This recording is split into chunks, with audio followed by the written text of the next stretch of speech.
So, in my last SHMA review for the 1954 Godzilla, I did a little poll in the comment section below asking you all to vote who would be the next SHMA that I cover. And, well, it seems like between the Emergence 1964 Godzilla and the Mechagodzilla Heisei release, most of you chose the Heisei Mechagodzilla, right? Cool. So we're definitely going to cover that in the near future. However, this one takes priority because we have a special guest here. That is the 1962 SHMA Godzilla, loaned to me by my friend SuperMarioZilla. And if you haven't checked out his channel, definitely check it out in the top right hand corner of your screen in that title card, or in the description down below. There will be a link to his channel. Thanks again, SuperMarioZilla. We're going to take a look at the 1962 SHMA Godzilla for today's review.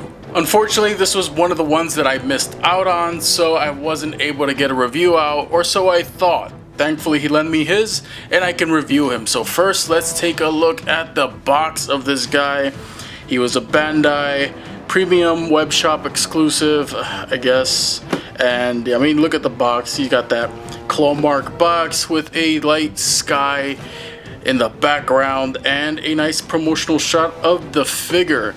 On the side here, you get some more of that SHMA goodness, continuation of the scratch marks on the top, on the bottom, all the legal stuff. This one was distributed by Bluefin at some point. I don't remember when. I just missed out on him. This is the back of the box, and everything looks fine and dandy, right? Sculpted by Yuji Sakai. Okay, so you know this one's gonna be good, right? From 1962, King Kong vs. Godzilla, the first Godzilla movie ever done up in color. He looks like he popped out of the screen, at least in my honest opinion. I mean, just look at this thing. It's sculpted to about perfection. I mean, he looks like he did in the movie, more or less. You know, there are some things here that I wish were done differently, but we're going to take a closer look at this guy. So let's first start off with the head. First off with the head, he's got that very interesting... Oh no! I'm sorry, Vinny, I'll get you a new one, I promise. Crisis averted, thankfully, since it's all on ball joints, you could just pop them right back in. So let's take a look at the head sculpt here. I gotta say, this King Goji sculpt is absolutely beautiful. I mean, he's ugly, but he's supposed to be ugly. For some reason, I don't know why they decided to change the suit so drastically, considering how Godzilla Raids Again had a similar suit to the Shodai Goji 1954 suit, and this was only the third Godzilla movie, and they went with this look. This look is iconic in its own right, so I mean, it is a beautiful sculpt, no less. Look at the face. I mean, I love how they went with the translucent eyes for this one, similar to how they did with the Mosu Goji 1964 Godzilla, and it definitely has a very kind of derpy look almost. I mean, it's not like supremely derp, considering the translucent eyes. It's intentional, and I like the effect that it has here. And we're gonna open the mouth up here so you can get a better look at his teeth. And sure, they could be painted a bit better. There is some paint slap here on the gums with some of the teeth. You know, they haven't done as good as they used to when it comes to the teeth, and that's something they have yet to improve and fix even till today. And but the inner mouth is painted with pinks and grays, so it looks okay. It looks pretty good. The teeth are sculpted nicely though, and very prominent, so is the tongue. So you close that mouth, and let's look at the rest of the body moving down the neck. All that sculpted detail on the body really shows off that early Showa-esque texture that the Godzilla suits had back in the days in the 60s and 70s, and it looks wonderful. I gotta say, gotta hand it off to Tamashii and Yuji Sakai. They did a wonderful job sculpting this guy and getting all the little sculpted parts of Godzilla's suit and all that beautiful flesh of the Godzilla in question here. And there is one thing to note here on the hands. You'll notice that it looks like the fingers are, or it looks like the hands are upside down or in reverse order. This is intentional. That was how the suit was made, and that is how it is. And they're not painted for some reason. Apparently they were like, oh, this is because Godzilla, you know, was all muddy in the movie, and the fingernails and claws are not really painted or shown off to be white in the movie. And you know, some say it's laziness on their part. Me personally, I really don't mind it too much. I think it looks fine. Maybe a potential repaint will have those nails and claws painted, who knows? But for now, I don't mind it too much. I don't think it's that big of a deal. On the back of the spine, on the dorsal fins and dorsal plates of Godzilla, his spines look really nice. I love the gradient they used here with the light grays and almost like a greenish yellowish hue to some of that bone gray that they used towards the end of the dorsal fins. I think it looks wonderful. Really nice, and it matches the saturated tone of the movie, because the movie is pretty colorful, given that it was the first Godzilla movie in color. So if you watch the movie back, I would say this looks pretty damn accurate, all things considered. Now that we talked about the paint details and sculpt, which get top marks for me, let's move on to the articulation. We're going to run through this fast. So for the head, he can look up a really good amount, actually. When you counter in the neck as well, his mouth does open pretty wide, so that's always good. You can turn the head a little bit left and right, tilt it side to side, along with some of those neck joints. His head is gonna pop out. I'm sorry, Vinny, I'm not stressing this, I swear. But yeah, his neck and his head moves a decent amount. The upper torso doesn't push back enough, I think, but that's because the dorsal plates do get in the way, so the sculpt is hindered by itself. But he can bend forward a decent amount, and you can have him like looking down at Kong and just be like, yeah, kick your ass, boy. So let's look at the arms here. The arms are difficult to articulate, actually, for some odd reason. And you know what it is? It's the sculpt. You see here, the sculpt is shaped, and this piece here for the shoulder is shaped accordingly. So unfortunately, you're not going to be able to get that arm to rotate all the way around. It is quite limited, and I have better luck with the left arm for some odd reason, moving that up and down. I don't want to stress it and, you know, rub it against the sculpt, especially since it's not my figure. So yeah, your mileage may vary. Maybe yours may be a little more articulate, or maybe this guy just needs a little hot water. But his arms do spread out a good amount, just like in the movie, so that's always good. There is swivel here at the elbow for those arms as well.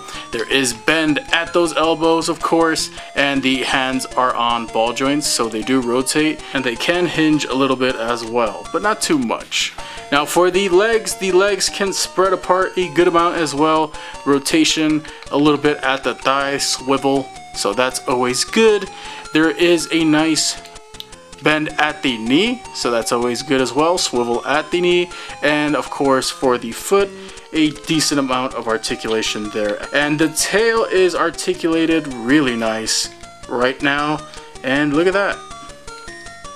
Very good. So anytime you want to get this guy in some poses with Kong grabbing him by his tail and throwing him around, you can definitely have some fun with that. The tail is nice and sturdy, and it does stand up and keep its pose, so that's always good.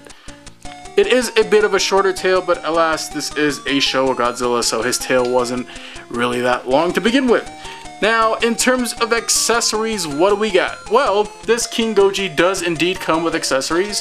He comes with a Tamashii stage stand and a base, because he comes with a beam effect. Yes, I know a lot of people are always saying that Godzillas don't come with enough beam effects these days. Well, he does come with a repaint of the 1964 sculpt that came with the Emergence version of Godzilla 1964, which we will review.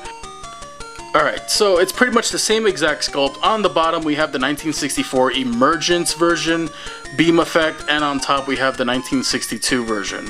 So yeah, you can see there's an obvious difference in color scheme here. One is gray and white, and the other one is some white and light blue.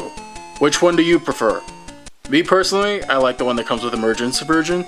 So this one is the preferred beam to use for this guy, but I mean, it's nice to have this one. I mean, it would work well with the 1954 Godzilla, no doubt. And he doesn't come with any other accessories. It would have been nice if he came with a boulder to hold and maybe throw at Kong, but maybe when the eventual 1962 King Kong comes out, if ever, we'll get another accessory to add on to this one. But for the most part, it's a pretty cool beam effect, and it's nice to actually have one, right?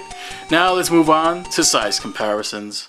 Here we have him compared to the SH Figuarts Shinkohu Seiho Ultraman Tiga, as well as the Playmates Chaos from Primal Rage. Here we have him next to the Bandai America or Bandai Creations Hedorah, as well as the new Movie Monsters series Megalon that I just reviewed for the channel. If you haven't checked out that video, it'll be popping up at the end card of the video.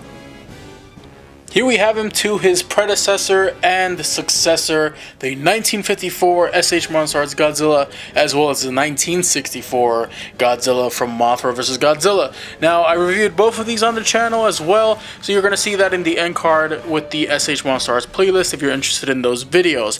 But as you can see here, there is a discrepancy here with the size comparisons between the 1962 Godzilla and the 1964. That was because they decided to make this guy smaller for some odd reason. And now for the size comparison you're probably looking forward to the most, here we have him next to the 1962 NECA Godzilla from King Kong vs. Godzilla, as well as the new Kong from Godzilla vs. Kong. So you can see here the NECA is a bit bigger here than the SH MonsterArts, so if size is more of an issue for you, then probably go with the NECA if you can still find him. Now, final verdict time, whether I think this guy is great. Yes, the sculpt looks like I said before, it looks like he came out of the movie.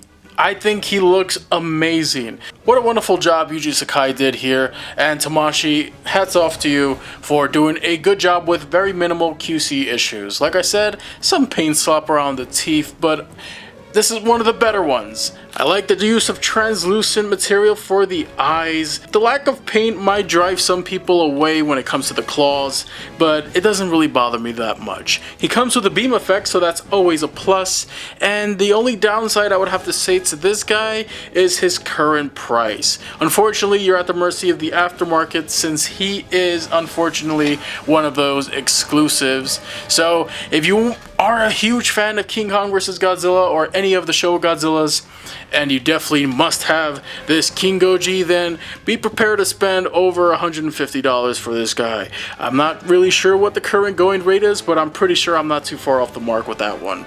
You're gonna have to check. Aftermarket sites like Mandarake and AmiAmi, pre-owned, and maybe even eBay if you're really desperate to get this guy. And hobby shops, if you're lucky, you might walk in and find him there. But anyways, that's it for this review, guys and gals. I hope you enjoyed it. Remember, collect everything, connect everything, and I'll see you all soon with more MonsterArts goodness, and then some. Alright, I'll see ya. Thanks for tuning in. If you enjoyed and would like to see more videos like this, hitting the like button, sharing the video, commenting, and subscribing will help us defeat the evil algorithm. And if you enjoy video games, I have a dedicated channel just for that, so I hope to see you there.